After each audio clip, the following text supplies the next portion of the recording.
También él ha logrado que la literatura sea una sensación en la televisión mexicana, lo cual es un verdadero logro.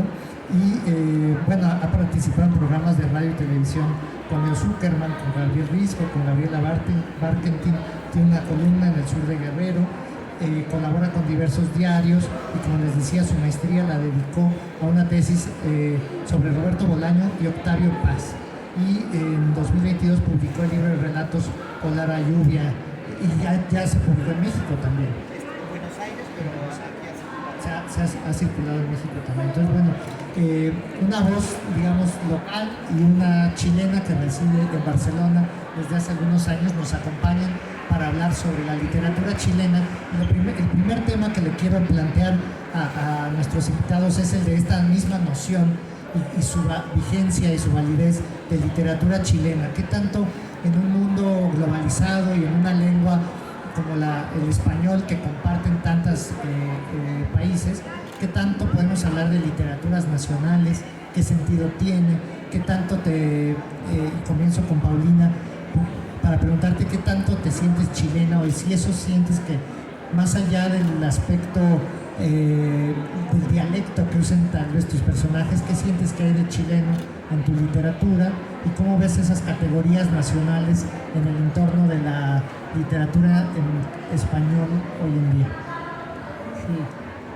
Es que yo no miro en menos el dialecto, para mí el dialecto no es todo. Claro, como te decía la otra vez, desde chica fui criada con Jorge González, no necesitamos banderas, no necesitamos fronteras. Soy todo lo contrario estoy en contra de los nacionalismos, etcétera.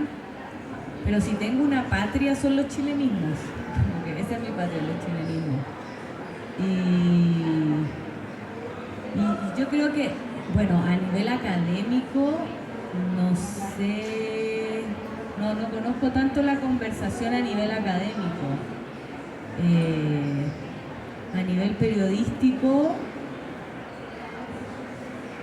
diría que no existe tal cosa como, no se habla tanto de literatura chilena como si literatura argentina, por ejemplo, ¿no?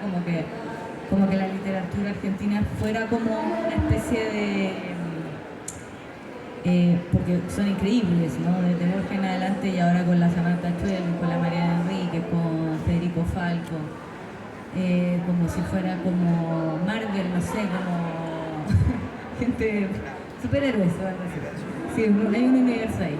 Como una selección nacional sí, también. pero sí poesía chilena, ¿no? Como que sí, como que nuestro Marvel estaría más bien a la poesía chilena, que tiene que ver, bueno, con la tradición, con los premios Nobel, también ahora con Zambra, aportó un montón a crear esta idea, este mito, esta leyenda del poeta chileno. Yo lo que veo en mi literatura es sí algo que y que creo que se emparenta con Zambra, y que Zambra se emparenta con Nicanor Parra, la Violeta Parra. Hay una forma de escritura que tiene un sustrato un poco oral, como unas frases que no se terminan nunca, como una narrativa medio oral que a mí me fascinó mucho viendo las películas de Raúl Ruiz, que también está ahí. Zambra lo hace, es como muchas veces como era una madre con su hijo era. Eso uno lo puede ver mucho como en la tradición oral campesina chilena, y ya luego como reformulado en la poesía, y recuerdo muchas partes de novelas de Zambra donde está también muy presente, y también lo veo en mi propia literatura. A nivel de estilo, a nivel de prosa, eso me gusta, y durante mucho tiempo no me gustaba, pero como que ahora lo abracé y me encantó. Y a nivel temático, por supuesto que es un país que está atravesado por la dictadura, por la tortura, por el horror político, y es de lo que hablamos el 80% del tiempo, ¿no? Como será la cordillera y será la dictadura, será el mar y será la dictadura, como que es algo que nos marca para siempre. eso, y que está muy ligado también al sistema económico salvaje del neoliberalismo que empezó como un experimento científico en Chile. Entonces también yo creo que literariamente nos marca a nivel, no me gusta hablar como de temas en la literatura porque lo encuentro feo, pero sí que eso también lo veo y yo podría decir que eso nos hermana, esas preocupaciones que por un lado son como cosas inevitables, ¿no? Como que no puedes huir de eso, creería.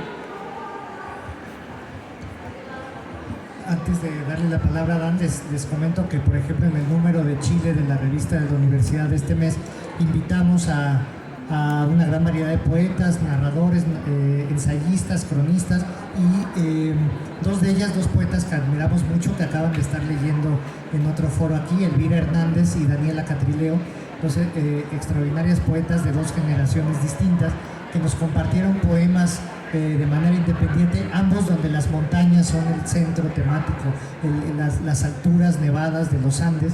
Entonces quisimos, como propuesta editorial, colocarlos lado a lado. Son vecinos estos poemas en nuestro dossier de este mes, y que habla justamente de ese territorio, de esa geografía, de esa cordillera que hermana, por ejemplo, esos dos poemas. Entonces, los temas de la historia sociopolítica de la dictadura, por supuesto, crea una literatura nacional. El habla, por supuesto, también está ahí presente. Y Adán, tú que conoces también la literatura chilena, ¿qué opinas sobre este tema de las literaturas nacionales? Y también podemos pensar sobre la mexicana en contraste con la chilena, y qué pasa con un autor como Bolaño que residió en ambos lugares, ¿no? Que México influyó tanto en su obra. Claro, sí, me encanta lo que has dicho, Paulina, que buenas tardes, es un privilegio, estar aquí con Paulina y con Jorge, con todas ustedes para charlar de la literatura chilena que, por supuesto, yo no soy chileno, yo nací en Oaxaca, y creo que es importante esto que tiene que ver, Jorge, de ser mexicano ante la literatura chilena. Tiene mucho de dónde cortar, ¿no? Porque más que ser solo un extranjero allí, ¿cómo la podemos habitar? Me gustaría ponernos sobre la mesa. Quería empezar con eso que tú dices, que si hay una patria que tienes es el dialecto chileno. Me encanta, por ahí pensé en Bolaño, en este discurso que tiene muy importante de cuando se gana el premio Rómulo Gallegos, que está en Caracas, que todos votan a favor de él y solo Ángeles Mastretta vota en contra, y le dedica el discurso a Ángeles Mastretta, por supuesto. Y ahí el Bolaño me parece que podemos agarrar mucho a la literatura chilena y entender una paradoja, que si algo es rico en el siglo XX son las paradojas, entender una paradoja de qué es una literatura nacional. A Bolaño, quizás, esto lo dice Jorge Volpi, es el último autor latinoamericano con mayúsculas. ¿Por qué? No estamos hablando estrictamente de calidad. ¿Qué quiere decir ser latinoamericano? Que Bolaño tenía el conflicto que le decían, bueno, naciste en Chile, viviste en México y ahora vives en español. ¿De dónde eres? Todo esto Bolaño tenía ocurrencias para mentir, para hacer chistes, y decía, bueno, mi infancia es Chile, mi formación intelectual es México y mi vida adulta es España, pero mi patria son mis hijos, decía Bolaño, ¿no? Entonces, creo que en la literatura de Bolaño, y ahora voy mucho más a tu pregunta, habitan muchas literaturas. Es decir, podemos tener un Bolaño que dialoga muy cómodo, con mucho respeto y en el franco homenaje con la literatura argentina, ¿no? Tenemos al Bolaño de la literatura nazi en América, que es un libro sobre unos presuntos escritores nazis que vivieron en Latinoamérica y que con el paso del tiempo, avanza la novela, nos damos cuenta que es un ejercicio absolutamente borgiano, ¿no? De tener unos apócrifos o de hablar de autores que no existen, y el ensayo y la biografía y el análisis literario sobre estos autores es lo que va el libro. Eso es profundísimamente borgiano y Bolaño lo retoma. Y pues, también está Estrella Distante. Y creo que ahí, digamos, el homenaje es claro de Roberto Bolaños en la literatura argentina. Él, sin estar en Argentina, amándolos a todos y diciendo que, por supuesto, la literatura porteña del siglo XX, Macedonio Fernández, todos los nombres que sabemos, Leopoldo Marechal y grandes, muchos más, son un milagro del universo Marvel. Me retomo lo que dice Paulina, de la literatura del siglo XX, y aquí es donde entra profundamente Bolaño y donde entra profundamente México y Chile en cuanto, aquí está Paulina, le voy a hacer preguntas también, en cuanto a nuestra relación con el canon. Me parece que los argentinos dialogan con su canon con muchísimo gusto. Es Messi, Maradona, Borges, Cortázar, Sábato, lo sienten suyos, ¿no? Los